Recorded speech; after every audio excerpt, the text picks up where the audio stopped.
Welcome to Ainsa in northern Spain for the penultimate round of the Enduro World Series. We're just 45 kilometres south of the French border and we're in the thick of the Zona Zero trail network. We're also in the thick end of the season.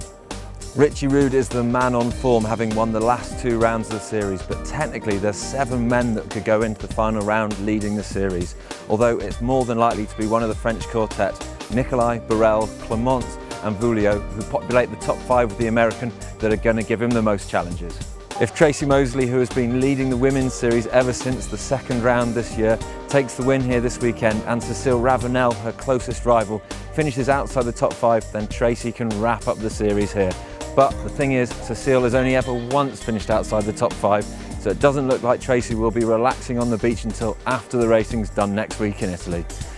On the eve of what could be her third title, I sat down with Tracy to find out about some of the other talent in the women's category. Tracy, it's looking like another good season for you. Already got 2 of these titles in the bag and on course for another one. But we'd really like to hear about some of the other girls in the series. Yeah, I think we've had it's been a really strong kind of women's field, I think, over the last few years. It's growing every year, which is cool to see. Anita Gehrig is one of the twin sisters, both from Switzerland. And they're just a real kind of life and soul of the party, always having fun on their bikes, always really enjoying it. And Anita particularly this year for me stood out that she's been consistently getting quicker and quicker and has been hovering around that kind of 6th and 7th mark. So, you know, some really good results for her throughout the year, and I think she's only going to get better. I'm really looking forward to next year. It will be the first winter I can fully focus on training and not to worry about how to fund it. Katie Winton's always been for me one of those youngsters. She's kind of the under 25 group, which there's few of them out there compared to us old ones. From the first year of the series, she's moved on a lot, got on a decent factory deal this year, so that's helped, I think, having that support, being able to ride and train full time.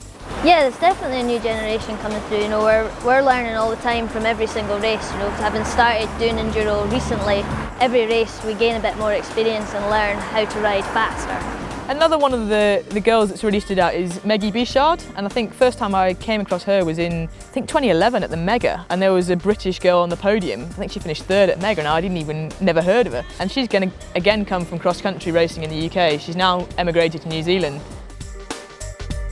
I do love it, yeah, it's brilliant. Yeah, I just love going to different places and riding different tracks. Yeah, that's what it's all about for me, and yeah, the whole family that goes around doing the same thing. And one of the other girls that I think has just been part of the whole scene is Valentina from Italy. And I think she just shows me what the Enduro is all about, the spirit. She's always out enjoying herself, having fun. Do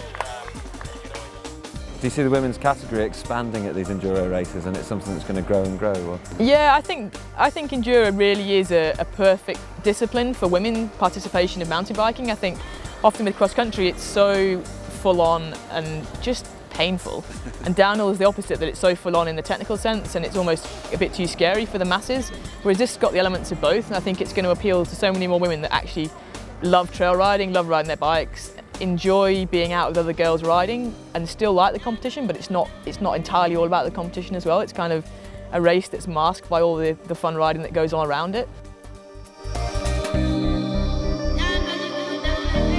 We're high on the ramparts of the Ainsa town that has protected this glorious place for centuries. We can see the valleys below us. So we've got 2 days of racing here at this event. The first happening to the southwest over in that direction, and then the second happening over here to the northeast. And you can see slightly varying terrain with these big cliffs towering over the second day's racing. So let's have a little look at what the stages have got in store for the riders. All the racing of the weekend will be based around this old town here of Ainsa, up here on the hill. And both days will have 4 stages of racing. So the first day we'll see the riders coming up out of the town, starting off on a fun first stage down to here. A long liaison all the way up here to the Tower of Morcat. Incredible views from there. Really nice second stage to hammer it down there. Another quite long liaison there to stage 3, and again beautiful views from the start of that. That's the one I did my track ride on and had a little tumble at the bottom, so there is lots to catch people out on there, I certainly know. And then another liaison here, stage 4, the steepest of the day. Again fairly short, but loads of fun to round off that first day's racing. Second day of racing, the riders will be climbing up out of the town to stage 5, the shortest of the weekend, but has some glorious views from there. And then looping back on themselves up to stage 6, really fast and flowing that one.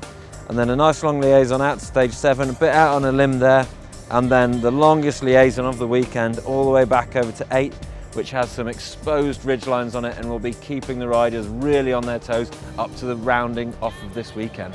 Before we head off into this glorious terrain for the stages over Saturday and Sunday, we will be having a prologue right here in the centre of the town. It won't count towards the overall time, but it will act as a perfect way to entice the local people into this racing.